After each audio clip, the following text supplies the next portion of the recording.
America నాయకత్వంలోని North Atlantic Treaty Organization NATO అనేది America western యూరప్లను కలుపుకున్నటువంటి ఒక మిలిటరీ కూటమి. ఈ కూటమి 1949లో ఏర్పడింది. ఇప్పుడు 75th యానివర్సరీ. సో నాటో కూటమి వాస్తవంగా ఏర్పడినప్పటి హిస్టారికల్ కాంటెక్స్ట్ ఏంటంటే, సెకండ్ వరల్డ్ వార్ తర్వాత ప్రపంచం 2 కూటములుగా చీలిపోయింది. అమెరికా నాయకత్వంలోని క్యాపిటలిస్ట్ కూటమి, రష్యా సోవియట్ యూనియన్ నాయకత్వంలోని సోషలిస్ట్ కూటమి. ఈ 2 పరస్పర విరుద్ధ ఐడియాలజీస్కు రిప్రజెంట్ చేయడమే కాకుండా 2 ప్రపంచ అగ్రరాజ్యాలుగా ప్రపంచాన్ని 2గా చీల్చాయి. అందువల్ల ఈ 2 దేశాల మధ్య, అమెరికాకు సోవియట్ యూనియన్కు మధ్య ఒలింపిక్స్ నుంచి మొదలుకొని అన్నిట్లో కూడా పోటీ ఉండేది. అప్పుడే ఈ కోల్డ్ వార్ అనే పదం వచ్చింది. కోల్డ్ వార్ అంటే యుద్ధము కాదు, కానీ యుద్ధము ఒక రకంగా ముసుగులో యుద్ధం. ఈ కోల్డ్ వార్ పీరియడ్లో అమెరికా, సోవియట్ యూనియన్ నాయకత్వంలో ప్రపంచం 2గా చీలింది.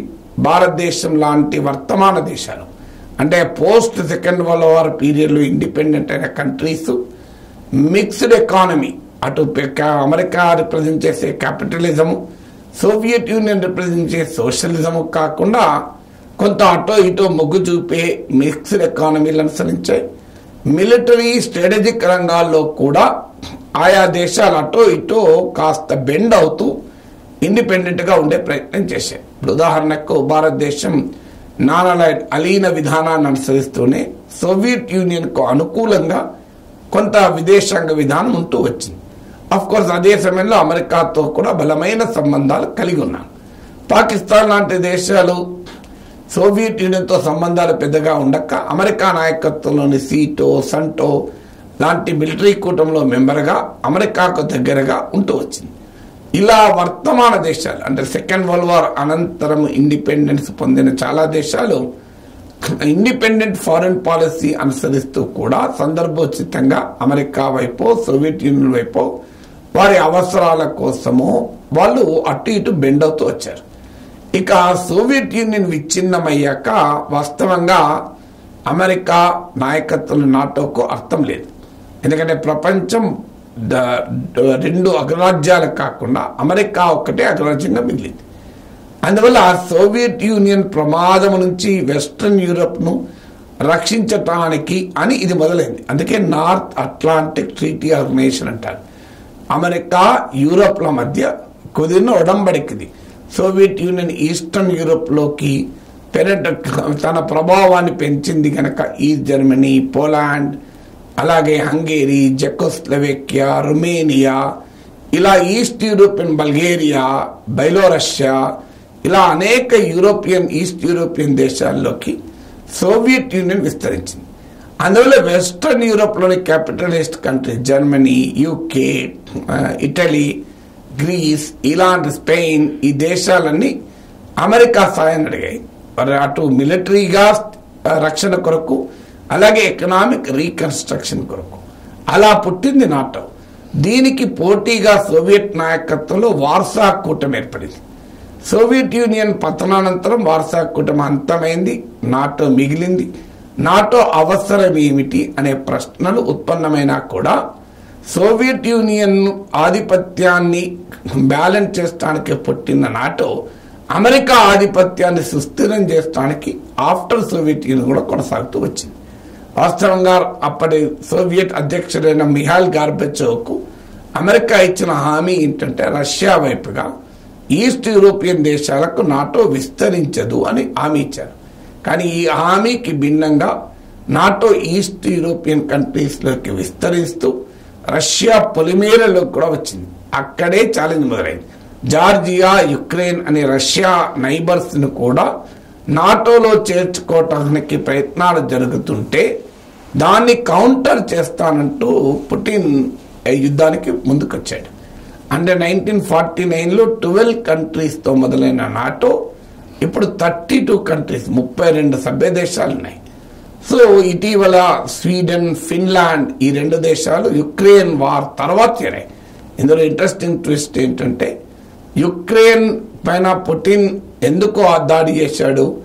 నాటో ఎక్స్పాండ్ అవుతుంది, యూరోప్లోకి, నాటో యూరోప్లోకి జరుగుతున్న విస్తరణ తన పొలిమేరల్లోకి వస్తుంది కనుక to fight to resist NATO expansion Russia Ukraine పైన వార్ ప్రకటించింది. కానీ ఈ వార్ అయిన తర్వాత అప్పటిదాకా న్యూట్రల్గా ఉన్న స్వీడన్, ఫిన్లాండ్ ఇక న్యూట్రల్గా ఉంటే రష్యా దాడిని ఎదుర్కోవాల్సి వస్తుందని అనుమానించి నాటోలో చేరిపోయాయి. సో నాటో ప్రత్యేకత ఏంటంటే నాటోలో కీలకమైనది ఆర్టికల్ 4, ఆర్టికల్ 5. ఆర్టికల్ 4 ఏం చెప్తుంది అంటే మిత్ర దేశాలు ఈ నాటోలోని సభ్య దేశాల మధ్య కన్సల్టేషన్ అవసరమైనప్పుడు సంప్రదింపులు జరుపుతాయి. ఇప్పటికీ 7 సార్లు ఈ ఆర్టికల్ 4ను ఈ 75 ఇయర్స్లో ఇన్వోక్ చేశారు. ఇక ఆర్టికల్ 5 ఏం చేస్తుందంటే ఏదైనా ఒక దేశం పైన మరో దేశం దాడి జరిగితే ఇతర నాటో సభ్య దేశాలు రక్షణగా వస్తాయి. అంటే నాటోలోని ఏ ఒక్క సభ్య దేశం పైన దాడి జరిగినా నాటో అంతటిపైన దాడి జరిగినట్టుగా భావిస్తారు. అందుకే యుక్రెయిన్ పదే పదే నాటో మెంబర్షిప్ అడుగుతోంది. అమెరికాతో సహా ఆ నాటో ఇంకా అంగీకరించడం లేదు. సో ఎందుకంటే ఒక్కసారి ఎందుకు అంగీకరించలేదంటే అమెరికా స్పష్టంగానే చెప్పింది, మేము రష్యాతో ప్రత్యక్ష యుద్ధానికి దిగదలుచుకోలేదు అని. సో అందువల్ల ఒక్కసారి యుక్రెయిన్ గనక నాటోలో చేరితే ఆర్టికల్ 5 ప్రకారం యుక్రెయిన్లోకి రష్యా దాడి చేస్తే రష్యా దాడిని అమెరికా నాయకత్వంలోని నాటో దేశాలు అమెరికా, ఫ్రాన్స్, జర్మనీ, ఇటలీ వీళ్ళు ప్రత్యక్షంగా ఎదుర్కోవాల్సి ఉంటుంది. అదే జరిగితే అది మరో ప్రపంచ యుద్ధానికే దారితీస్తుంది. అందువల్ల నాటో విస్తరణలో ఉండే ఈ ఛాలెంజ్ రీత్యా యుక్రెయిన్ ఇప్పటికీ కూడా నాటోలో సభ్యత్వం ఇవ్వలేదు. సో నాటోలోని ఆర్టికల్ 5 ఇప్పటి వరకు ఒక్కసారి మాత్రమే ఇన్వోక్ చేశారు. సో కానీ నాటో గతంలో ఇరాక్ పైన వార్లో ఆ నాటో పేరిట ఆ ఇరాక్, ఆఫ్ఘనిస్తాన్లో వార్ జరిగిన అమెరికానే ప్రధానంగా దాడి చేస్తూ వచ్చింది. ఇటీవల యుక్రెయిన్ విషయంలోనే నాటో మరింతగా యునైట్ అయింది. వాస్తవంగా 75 ఇయర్స్ నాటో ప్రస్థానంలో యుక్రెయిన్ వార్కు ముందు అనేక సమస్యలు నాటోలో వచ్చాయి. ఫ్రాన్స్, జర్మనీ లాంటి దేశాలు నాటో పట్ల అనుమానాలు వ్యక్తం చేస్తూ సొంత సెక్యూరిటీ ఆర్కిటెక్చర్, సొంత భద్రతా ఏర్పాట్లు చేసుకోవాలి అని ఆలోచించడం మొదలుపెట్టాయి. అమెరికా అధ్యక్షుడిగా ట్రంప్ ఉన్న సమయంలో అసలు మీ బిల్లులు మేమెందుకు కట్టాలి, మీ భద్రత మీరే చూసుకోండి, నేనే కావాలంటే రష్యాను మీ మీదికి పంపిస్తా అన్నాడు. సో రష్యాను మీ మీదికి పంపిస్తే అప్పుడు మీకు అర్థమవుతుంది ఇప్పుడు నాటో బిల్ అంతా మేమెక్కువ కట్టుకుంటున్నామని వెస్టర్న్ యూరోపియన్ కంట్రీస్ ట్రంప్ హెచ్చరించాడు. ట్రంప్ హెచ్చరిక తర్వాత వెస్టర్న్ యూరోప్లో రీథింకింగ్ మొదలైంది. మనం ఎంతకాలం అమెరికా నాయకత్వంలోనే ఉంటే ఎప్పుడు ప్రమాదం వస్తుందో తెలియదు అని. అలాగే అమెరికాకు చైనాతో పంచాయతీ ఉంది. కానీ నాటోలోని ఇతర వెస్టర్న్ యూరోపియన్ కంట్రీస్కు చైనాతో పంచాయతీ లేదు. పైగా చైనాతో బలమైన ట్రేడ్ రిలేషన్స్ ఉన్నాయి. అందువల్ల అమెరికా చైనా విషయంలో వెస్టర్న్ యూరోప్ నాటో సభ్యుల్ని తనలాగనే తీవ్రంగా స్పందించమంటే వారు స్పందించడానికి రెడీగా లేరు. ఇదొక పంచాయతీ కూడా ఉంది. అలాగే టర్కీ లాంటి దేశాలు ఇప్పటికే వాళ్ళు నాటోలో ఉంటూనే భిన్నమైన ఫారిన్ పాలసీ తీసుకోవడం మొదలుపెట్టారు. అలాగే టర్కీ, హంగేరీ ఇలాంటి దేశాలు. ఎందుకంటే మీకు ఉదాహరణకు సిరియా వార్ ఉంది. సిరియా వార్లో బషర్ ప్రభుత్వానికి అమెరికా పూర్తి వ్యతిరేకం ఉన్న టర్కీ సిరియా వార్లో రష్యాకు అనుకూలంగా కొంత ట్విస్ట్ అయింది. ఈవెన్ యుక్రెయిన్ వార్లో కూడా యుక్రెయిన్ పైన రష్యా దాడిని నాటో సభ్య దేశమైన టర్కీ ఖండించింది. కానీ అమెరికా విధించిన బాయ్కాట్లో నాటో విధించిన రష్యాను బాయ్కాట్ చేయాలి అనే దాన్ని టర్కీ సమర్థించలేదు. అందువల్ల ఇలా ఆ నాటోలోని సభ్య దేశాలు భిన్న స్వరాలు వినిపించడం మొదలైన సమయంలో పుటిన్ యుక్రెయిన్ పైన దాడి చేసి నాటోను స్ట్రెంగ్తన్ చేశాడు. అందువల్ల యుక్రెయిన్ వార్ నాటోను వెరీ స్ట్రాంగ్ కూటమిగా మళ్ళీ మార్చింది. ఇప్పుడు చైనా భోగిని చూపి కూడా అమెరికా నాటోను కంటిన్యూ చేయాలి, ఆసియా ఖండంలోకి నాటోను విస్తరించాలి అనే ప్రతిపాదన అమెరికా నుంచి వస్తుంది. ముఖ్యంగా US Congressional committee and China కొత్తగా 5 దేశాలని నాటోలోకి ఇన్వైట్ చేయాలి అని. అందులో India, Israel, Australia, Japan, New Zealand.